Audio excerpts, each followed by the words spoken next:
नमस्कार, हमारे साथ में हैं चंद्रपुर के आमदार किशोर जी जोगेवार। सर नमस्कार। सर, आने वाली विधानसभा में आप महायुति की ओर से इस बार उतर रहे हैं मैदान में, और क्या मुद्दा रहेगा बताएंगे? देखिए, आपने तो पहले कहा कि मैं महायुति की ओर से रहने वाला हूँ। ये निश्चित है कि मैं शिंदे जी के जो सरकार बनी है 50 लोगों में मेरा भी सहभाग रहा है और महायुति के साथ में विगत सालों से काम कर रहा हूँ।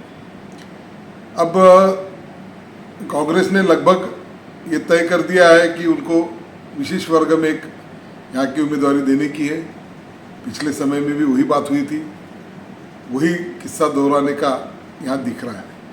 अभी महायुति में 3 पक्ष है, 3 पक्ष में उनका तय होगा कि कहाँ कौन सी सीटें किसको मिलेगी, कौन कितनी जगह पर लड़ेगा, किसकी कहाँ ताकत है, उसके ऊपर में ये सारे महाविकास आघाड़ी और महायुति में ये सब मंथन चल रहा है। इसलिए मेरी उम्मीदवारी कौन से पक्ष से रहेंगी ये मैं आज नहीं कह सकता, लेकिन इतना जरूर है कि मैं चंद्रपुर विधानसभा में जो चंद्रपुर की जनता ने जो आशीर्वाद दिया था, देश में 75 साल में पहली बार 73,000 मतों के बड़े मार्जिन से, एक रिकॉर्ड मतों से मुझे जिताया था, जो अपने देश में कभी रिकॉर्ड बना हुआ है। तो वैसा ही आशीर्वाद मुझे फिर इस विधानसभा में, इस चुनाव में मुझे जनता की ओर से मिलेगा। मेरे लिए पक्ष ये अलग बात है, जनता की सेवा का एक माध्यम है। इसलिए जनता की सेवा करने के लिए जो मुझे आशीर्वाद चाहिए वो चंद्रपुर की जनता बड़े प्रमाण में आशीर्वाद देगी, इसका मुझे पूरा विश्वास है। महाअघाड़ी सरकार एक तरफ अपनी बातें रख रही हैं कि जैसा लोकसभा में इस बार महायुति ने मुँह की खाई है, इस बार भी विधानसभा में मुँह की खाएगी। क्या कहेंगे? देखिए, हर चुनाव अलग होता है, हर चुनाव अलग होता है। इसलिए दोनों आघाड़ी युति ये अपने अपने दावे पेश करेगी, करना भी चाहिए। लोकशाही की यही सुंदरता है कि हर एक को लगता है कि भाई हम लोग जीतेंगे, हम लोग सत्ता में आएंगे, सत्ता में आके अपनी जनता की सेवा करेंगे, और इसलिए उनके अपने दावे चल रहे हैं। लेकिन मैं तो उतनी बड़ी बात नहीं कहूँगा, लेकिन निश्चित रूप से मैं एक पक्का कहता हूँ, जो मुझे दिख रहा है कि चंद्रपुर विधानसभा ये अलग है, और चंद्रपुर की विधानसभा ने जो मुझे आशीर्वाद पिछले समय में दिया था, वैसे ही आशीर्वाद वो मेरे पीछे बना रहेगा। कौन सा पक्ष है ये चंद्रपुर की जनता चंद्रपुर के विधानसभा के चुनाव में देखेगी नहीं, ऐसा मेरा विश्वास है। जहाँ तक के अभी महायुति ने लाडली बहन योजना का जो योजना लाई है महिलाओं के लिए, युवतियों के लिए, इसके ऊपर में आपका क्या मत है, क्या कहना है? देखो, ये सरकार ने महिलाओं के लिए बहुत काम किया है। 50% में जो ST महामंडल की बस है उससे उनको 50% की छूट दी गई है। लाडली बहना योजना में बड़े प्रमाण में बहनों ने हमारा रजिस्ट्रेशन किया। पहला हफ्ता उसका 17 तारीख को दिया भी जाने वाला है। साथ ही जो बच्चियां हैं उनका पूरा हायर एजुकेशन तक का खर्चा वो ये सरकार उठा रही है। महिलाओं के लिए बहुत सी बड़ी योजना इस सरकार के माध्यम से हो रही है, जिसमें 3 गैस सिलेंडर भी दिए जा रहे हैं।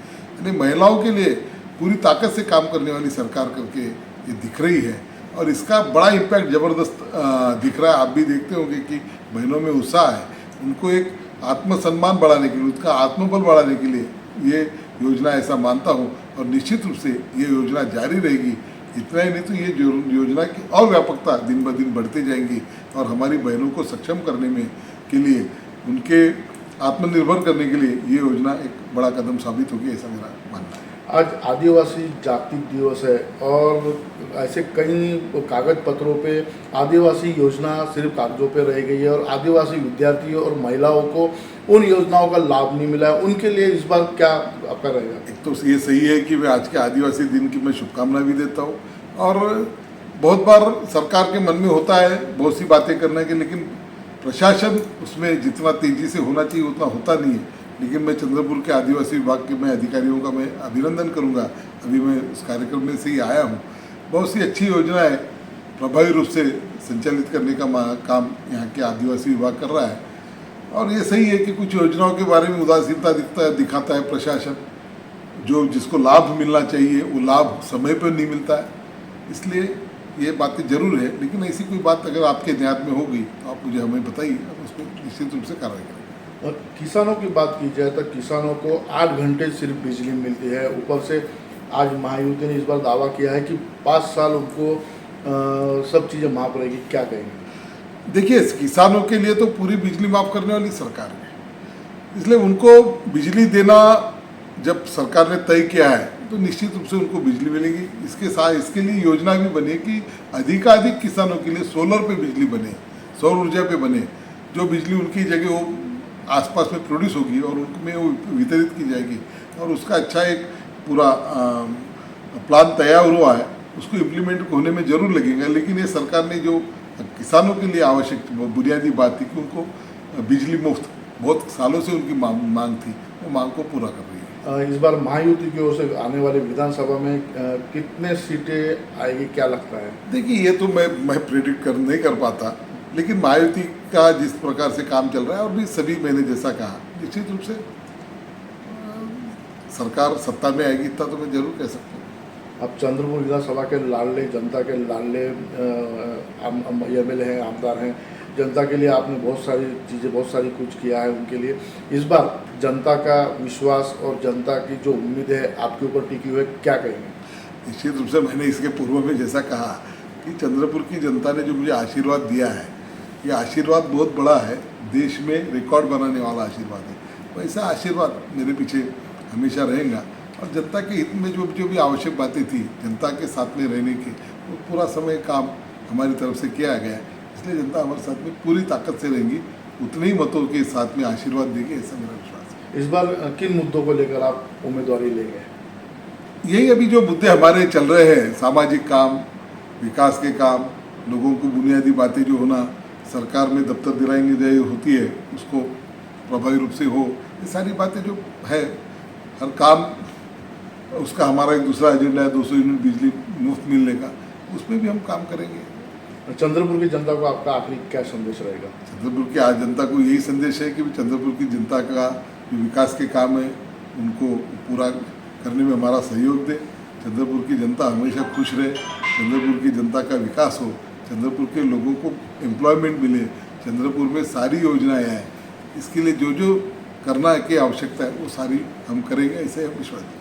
एक मेरा आखिरी प्रश्न ये है कि यहाँ पे जैसे कोयले की खदान है, कोयले का बहुत सारी माइंस यहाँ पर चंद्रपुर में है, लेकिन बेरोजगार युवक बहुत है, उन्हें रोजगार दिलाने के लिए आपका आगे का कदम क्या रहेगा? देखिए, एक सही है कि ये चंद्रपुर औद्योगिक जिला है, लेकिन औद्योगिक जिला होते हुए भी यहाँ पे अनएम्प्लॉयमेंट का प्रमाण बहुत बड़ा है। लेकिन दूसरी तरफ ये भी हमको देखना पड़ेगा कि भाई अनएम्प्लॉयमेंट जो सेल्फ एम्प्लॉयमेंट है, स्वयं रोजगार, इसकी और बढ़ने की आवश्यकता है। अपनी एक व्याख्या क्या हो गई कि कहीं तो भी अपन नौकरी कर रहे हैं तो वो रोजगार हुआ। अपने ऐसे बहुत सारे उद्योग है, काम है जो अपन अपने उद्योग खोल के, एंसिलरी यूनिट्स खोल के अपन उसमें अपना रोजगार पा सकते हैं। तो ये स्वयं रोजगार के दृष्टिकोण से क्या कर सकते हैं, सरकार की भी योजनाएं बहुत सारी है, उसको प्रभावी रूप से लागू करते हुए कि बेरोजगारी कैसे दूर हो, इसके लिए निश्चित रूप से काम करने की आवश्यकता है। देखा जाता है कि महिलाओं की बात ली जाए तो जैसे आपके माता जी का एक आई का टिफ़िन करके ऐसा शुरू किया गया था और शायद शुरू भी है, तो जैसे महिलाओं के रोजगार के लिए उनके लिए कुछ ऐसा कुछ करना चाहें? देखो, ये अम्मा का टिफ़िन हमारा जो है ये सामाजिक उपक्रम है। हमने एक संकल्प किया कि हमारे माता जी ने कहा कि चंद्रपुर में ऐसी व्यवस्था होनी चाहिए कि एक भी आदमी भूखा ना सोए। बहुत बार हम देखते हैं कि जिसका कोई नहीं उसको वृद्धाश्रम में भेज दिया जाता है। कुछ लोग तो ऐसे होते हैं कि जो वृद्धाश्रम में भी उनको लिया जाता नहीं, क्योंकि बहुत ही गरीब तबके के लोग हैं। तो इनके लिए हमने अम्मा का टिफ़िन एक उपक्रम शुरू किया है। जिसका कोई नहीं है, जो कोई किसी भी जाति धर्म का रहे, उसके घर में हम 365 दिन, वो पृथ्वी पर जब तक है तब तक उसके घर में हम टिफ़िन भेजते। केवल टिफ़िन भेजते नहीं, तो उसके लगने वाली मेडिकल एड, उसको लगने वाले कपड़े, उसको लगने वाली बुनियादी चीज़ें, ये भी उसका देखते हैं। और नीति काल चक्र के अनुसार अगर कुछ कम हो ज़्यादा होता है तो उसका भी हम लोग उसके धर्म के अनुसार हम सारी अंत्येष्टि का विधि विधान से करते हैं। इसलिए ये उपक्रम, सामाजिक उपक्रम हम लोग यहाँ चला रहे और अब लगभग बड़े हर महीने में इसके लोग बढ़ते जाती है। जैसा जैसा लोगों में बातें जा रही है, लोग पास पड़ोस के लोगों के बारे में जानकारी दे के इस उपक्रम का लाभ ले रहे हैं।